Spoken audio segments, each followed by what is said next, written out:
Are you overwhelmed by the challenge of personalizing communication for thousands of students? That's where Element 451's AI assistants come in.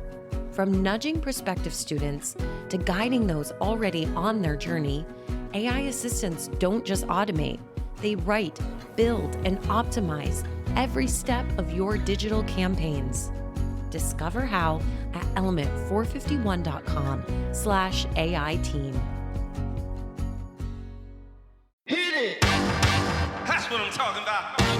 Wait! Okay, now, from the beginning. Hit it, boys. Welcome to High School to Higher Ed, a father-daughter perspective, a special 3-part Pulse Check miniseries brought to you by Enrollify. I'm Emma Cavanagh, a 9th grader just starting high school. And I'm Kevin Cavanagh, Emma's dad, and an enrollment management professional for the last 30 years. This series is about seeing the college admissions process through a different perspective, mine. We'll explore how young people are beginning to perceive college, the messages they're getting from counselors, family, and even colleges themselves. By stepping into these early conversations, we hope to offer some real insights for enrollment managers and marketers, things you can't find in the data, but in real everyday moments. Let's dive into today's episode. Welcome to High School to Higher Ed, a father-daughter perspective Pulse Check miniseries brought to you by Enrollify. I am your co-host, Kevin Cavanagh, and I'm here with my co-host and daughter, Emma Cavanagh, for Episode 1, First Impressions Matter, How 9th Graders View College. Hey, Emma. Hi, Dad. And hello to all of our listeners. Hey, how you doing? I'm good. How are you? I'm good. I'm pretty excited to be launching our podcast together. Me too. So let me dive into why I thought this would be an interesting idea.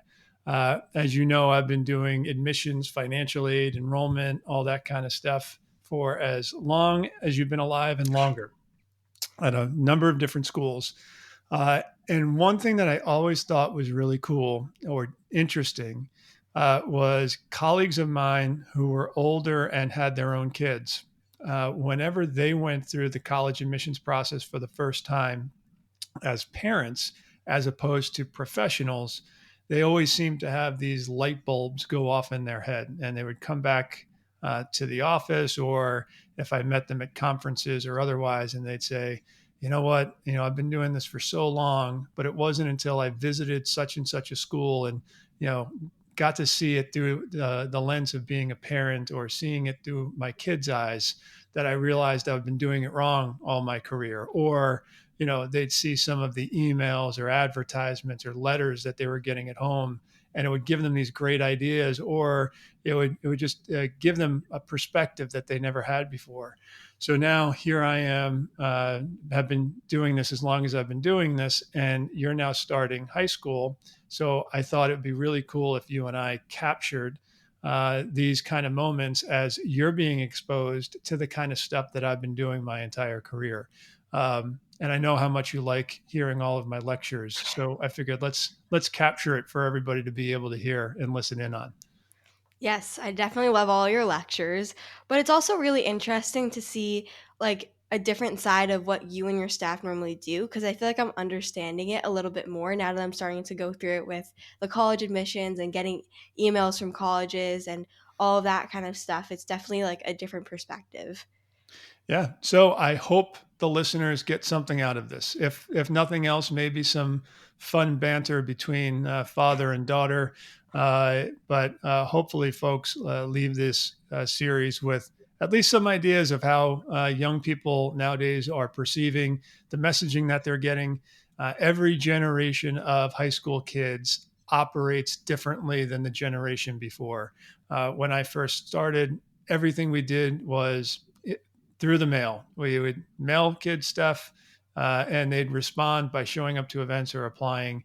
Later on, email became the key way of connecting with students. Now, I don't know that students are really even using email anymore, or very limitedly. And we're in the age of digital advertising, social media advertising, influencers, and otherwise. So I thought it'd be really great for people to hear a 9th grader as you're first entering this, hopefully they get something out of it. If not, thanks for listening anyway. So, Emma, since you were a little kid, I would often leave you little notes in your lunchbox. You don't really take a lunchbox anymore, so I don't leave you notes as frequently. But do you remember when I would fold up little Post-it notes with little messages for you? I do, and I had to have my teacher's assistant in the classroom read it to me because of your handwriting. Oh, my handwriting was too bad. Yep. I didn't know that. So good. You I didn't? hope I didn't send you one of my really wacky Post-it notes the day that you had to have people read it for you. I would often give you a riddle or a joke or something like that just to brighten your day. And some days I would celebrate national holidays or national days. So there's this website that tells you every day that there's some kind of something being like National Hot Dog Day. And as we were preparing for this episode, October 17th, I said, let me just look to see what the national day is. And as luck would have it, today is National Get to Know Your Customers Day. And I said, wow, if that wasn't serendipitous, because we're really trying to have an episode here in which we get into the brain of a ninth grader and get some perspective. So I think it was meant to be that we had this kind of a discussion. Before we get into like all of the topics and conversation, can you talk to me about why colleges are reaching out to people in 8th and ninth grade? What's the point? Yeah, it's pretty early, isn't it? We colleges need to break through. You'll soon find out that there are over 6,000 post-secondary colleges and universities in the United States. So post-secondary meaning after high school. So colleges, degree-granting institutions. How many of them do you know? If I gave you 30 seconds on the clock and asked you to use your fingers and toes, how many schools do you think you'd be able to name? Maybe 15? Yeah. I bet you if you really thought through it, you'd come up with about that, maybe a few more. But students your age know very, very few schools. And the schools that are doing outreach this early are trying to get on your radar, not so much because they want you to attend now, but they're trying to warm you up so that when you get to junior or senior year and you begin to really start taking the college search process seriously, you're not cold. You're not hearing about them for the first time. And you might talk to a teacher who says, Emma, you're interested in this major. You should look at this school. Or a guidance counselor giving you a list of maybe 5 or 6 schools that they think would be a good fit for you. And maybe some of them you've heard of before because they did outreach to you early on. So it's not so much that they're looking for you to make any substantial decisions right now. They're really just trying to get on your radar so that you're familiar with them when you get to junior year. Now, as we'll get into in episode 2, there's a blessing and a curse to starting this outreach early because I think you already, just based on some of the communications that you've gotten, have an opinion about some of these schools, right? Definitely. Yeah. And some aren't so good, right? Yeah, some are pretty bad. Right. So, Emma, let me ask you this. There is a way for kids to learn about colleges, and it's sort of just in society and otherwise. And then there are formal platforms that you can sign up for that will get you information about colleges. So in this episode, we're going to talk a little bit about both as we build up to episode 2. So let's start with telling me all the ways that you've learned about colleges or been exposed to colleges up until this point in your life. So tell me where you've learned about schools. So I've definitely learned about schools through regular ads or commercials that you'll see on TV, maybe even social media platforms. Sports, like some football teams, if occasionally we'll turn on college football. We've been to college football games before. And I've also noticed a lot of flags on the Jersey Shore, and it's like giving me a chance to learn more about schools. Well, Yeah, that's like let's the talk main about thing. that for a second. So there was just an article in the New York Times, I think it was, that talked about all of the flags on the Jersey Shore and what's the story with that. So for any of our listeners, we live on the East Coast and we spend some time during the summer on the Jersey Shore. And more so there than in other places, people, when they go on vacation, it's like just a thing. They bring their college flags. So every week when new renters come in, new old flags go down and new flags come up. And when we've been walking around riding bikes, we see all of these different flags. And I chat you up a little bit about these different places, right? Yeah, so I've definitely learned a lot about that. Like I'll notice a sign or like a flag and you'll tell me what the school is, where it is, maybe a little bit about it if you know. If I know. And some of these places I've never heard of myself, and I've been in the business for nearly 30 years. There's other flags too, and I point them out to you, but I think you appreciate them a little bit differently now. So, what about you? You've seen flags on people's front lawns, right? Which is a Yeah, relatively new phenomenon, maybe during your lifetime, but relatively new to everybody else. So, you've seen a lot of those, right? definitely, especially around graduation. Right. So, uh, the front yard sign goes up that says, "Congratulations, so and so, for graduating from high school." And then right next to it, there's a colorful sign from a college that they've presumably deposited at and planning on enrolling.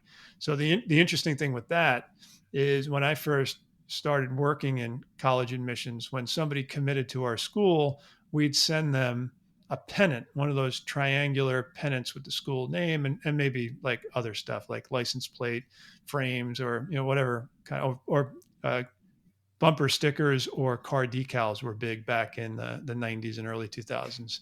Um, but we realized that the pennants were just being posted in people's bedrooms. They didn't really do anything with it. So with intentionality, colleges evolved, and instead of sending pennants, they got into this habit of sending lawn signs. And it's an opportunity for a high school student and a family to take pride in where they're going to college. But the advantage for the college is it literally plants a flag in the town to say so and so is going here. And if you get enough of those flags planted in a neighborhood, then younger kids like you see those flags and say to themselves, well, I've never heard of that school, but they're purple and gold. And there's a lot of people that have their flags flying outside of their house. So maybe I need to think about going to that school because it seems like people like me in my neighborhood fit in there, and fitting in is a key piece of choosing where you go to college. So those flags are intentional, you know, subliminal advertisements for those schools for kids like you to think about and take stock of for when you're ready to apply to college. That's really interesting, and it's crazy how it seems like something so small and such as like a small change, but it's so intentional from the colleges to get that advertising out there. Yeah, they're all trying to get in your head. But then there are things like the sweatshirts and the hats. And you mentioned going to sporting events, and we went on a trip to Notre Dame last year, right? Yep, Who won? Notre Dame. Who'd they play? I think it was Indiana University. You would think wrong. What was it? We saw Central Michigan lose to Notre Oh, Dame, the Chippewas. So that just goes to show that sports can only tell you so much. You know the winners, but you might not know who the losing side is. But yeah, so we saw the Chippewas. Um, so let me ask you this, Emma. You mentioned earlier that friends and family have influenced or given you a sense of colleges. What are they talking to you about? Like, what do you hear from them? Is it like go to specific schools, or are there topics or themes that they're talking to you about? so with my friends, I think a lot of what we talk about is more getting good grades, getting a good GPA, and really building your resume so that when you get to senior year and you start applying to these schools, you are able to be a good contender for some of the more prestigious schools. And so I think it's not necessarily people focusing on college itself. It's more the process to getting into college and to like becoming a good candidate for these schools. Yeah. So just the theme of college prep, Yeah. and that's what a lot of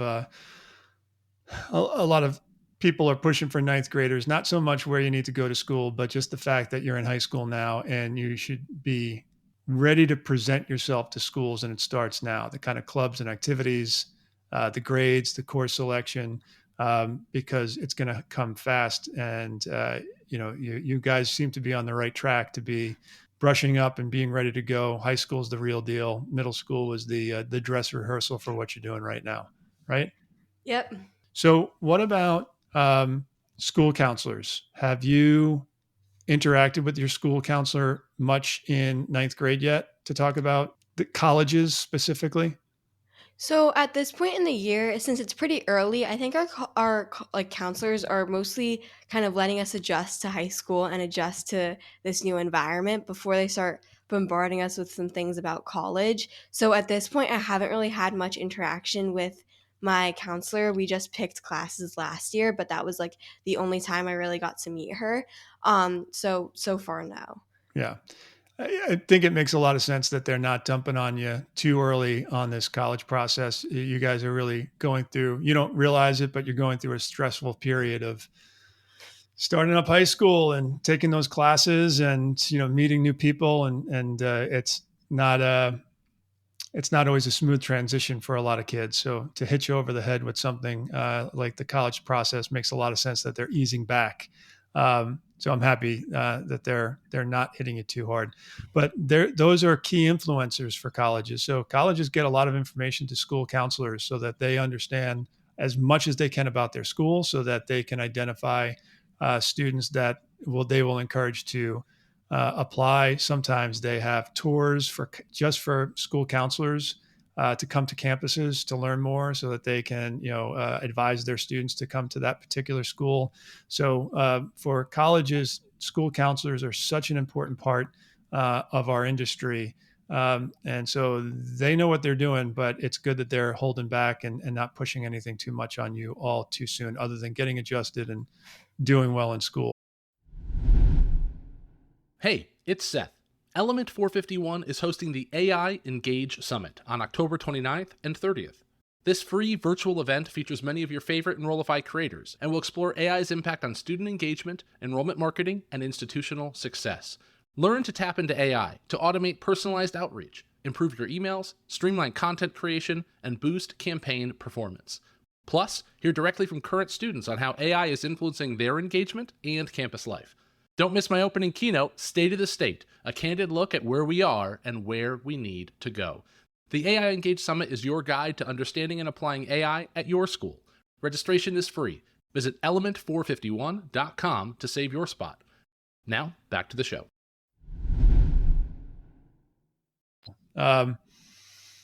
So let's shift a little bit because as much as we said that they haven't had you talk too much about college in ninth grade in the few weeks that you've been in high school, your guidance office actually exposed you to a bit of the college process in eighth grade when you were in the middle school, correct? Yes. So a counselor came into your class, and what did that counselor talk to you about? So my middle school counselor came into one of my classes and he talked to us about Naviance and he helped us set up an account. He showed us some of the features. I especially liked the self-discovery features because they kind of helped me learn a bit more about myself and what careers would be good for me.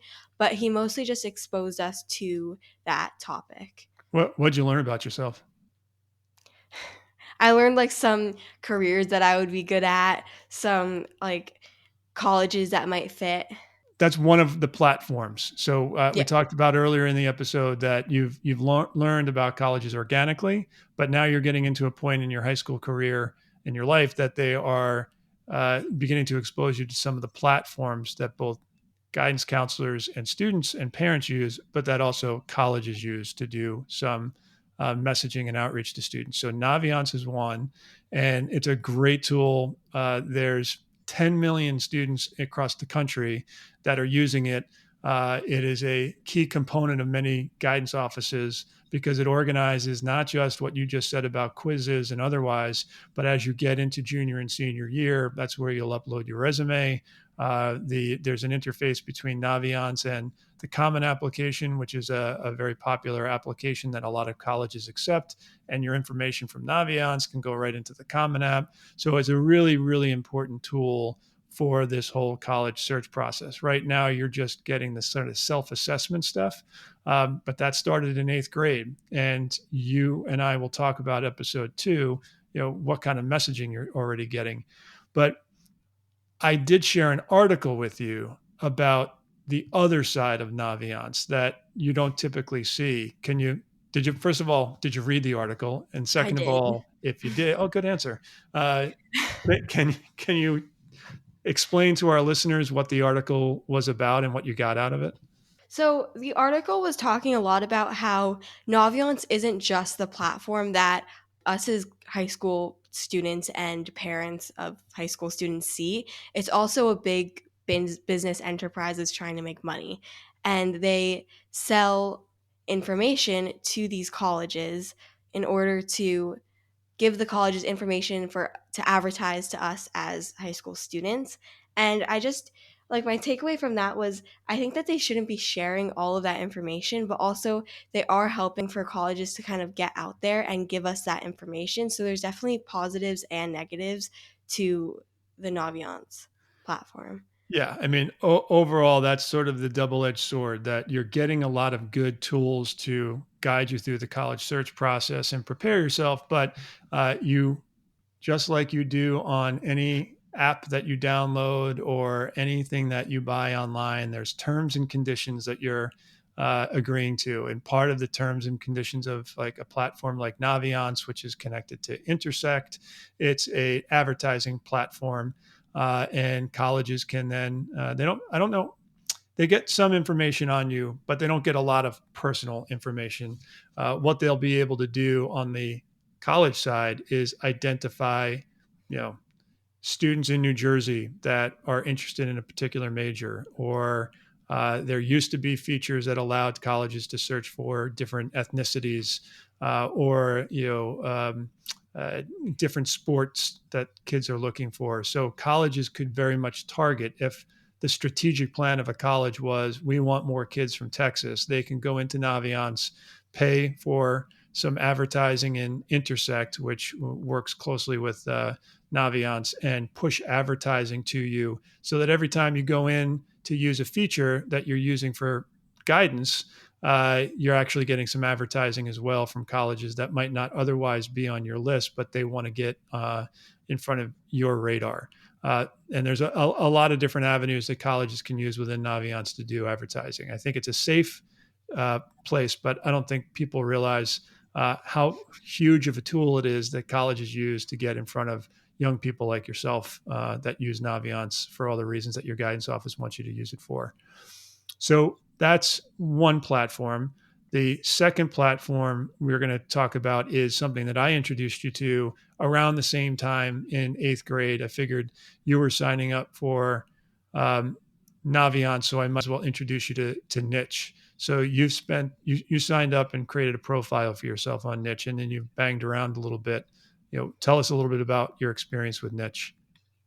I really liked the grading features on the platform because I feel like it gives you an opportunity to take your knowledge about what you're looking for in a college. So if you're looking for really good academics, you can look up a school and you could see what their grade is for academics, or you could look for diversity or just the social life, the campus. It's just, I think that's like a really helpful feature, and it can really be useful for someone to like find their perfect fit for a school. As well as I really like the quiz features because I think not only is it like important to learn more about yourself, but it's also kind of fun to see what colleges you might get paired up with and learn a little bit more about those colleges. Yeah.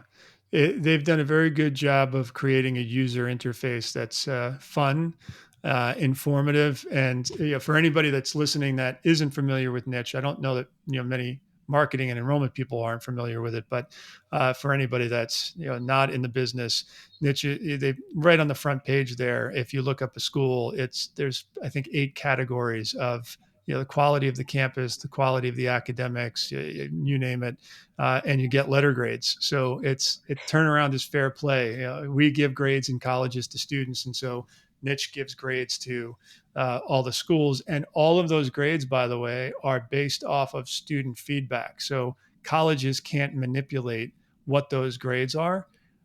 Students respond to surveys about either their school or schools that they know of. And whatever the results of those surveys are from students and students only represent the grades are on there. So you're hearing it. It's a great way to hear from the horse's mouth. And that's what drives people to it. But again, Niche is an advertising platform for colleges too. So we can get information on students that we can then send emails to advertising to. So it's another one of those double-edged swords, but a great tool for students and a great tool for us on the admissions and marketing side. So that's platform number 2. And then platform number 3 was Big Future College Board. And you had to sign up for that because you're taking an AP class, right? Yeah. So I signed up for it because of my AP, and then I haven't really used it yet just because it's pretty early in the year and we're kind of just getting used to our classes and stuff like that. But I do know that my teacher has mentioned that he likes to give tests on that platform just because they kind of mimic what the AP test will look like that we have to take in May. And he thinks that'll be useful for us to kind of know what we're getting into before we have to take the test, which is why we'll definitely be using it a lot this year, just not yet. Yeah. So Big Futures is a product or a platform that's run by the College Board. The College Board is the company that administers the AP exams, the PSATs, and the SATs and subject tests and things along those lines.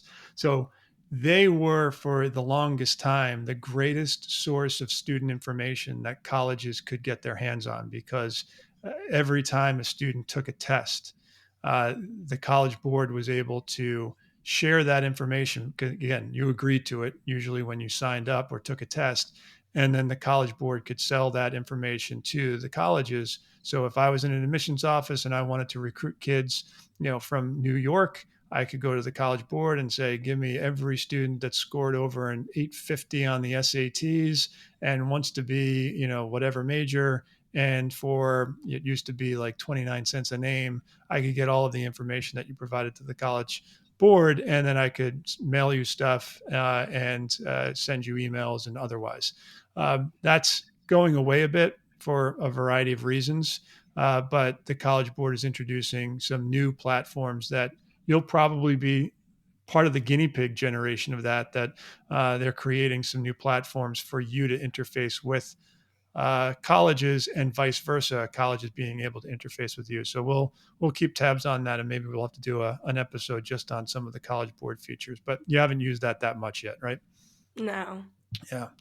However, between your interaction with Naviance and your interaction with Niche and your interaction with the College Board, you've been getting a little bit of communication from colleges as early as late 8th grade, right? I'd say a little bit more than that. A little bit more than a little bit? Yep. Yeah. And we both were a little surprised at some of the volume and some of the messages that you got. So this episode really set the tone of where your head's at, and presuming that many kids are in sort of the same boat as you are. In episode 2, I think we're going to have a lot of fun, because now you're going to get to give Emma's thumbs up and thumbs down on some of the communications and some of the stuff that you've seen, right? It'll be very interesting. Yeah. Emma is loaded and ready to go for episode 2. So thank everybody for listening to episode 1, where we laid out where students are learning initially about colleges, both organically and through the various platforms that they get exposed to early on. And we're really excited to dive into some of the fun stuff in episode 2. All right. Bye, everybody. Thanks for listening. Bye. Thank you for listening.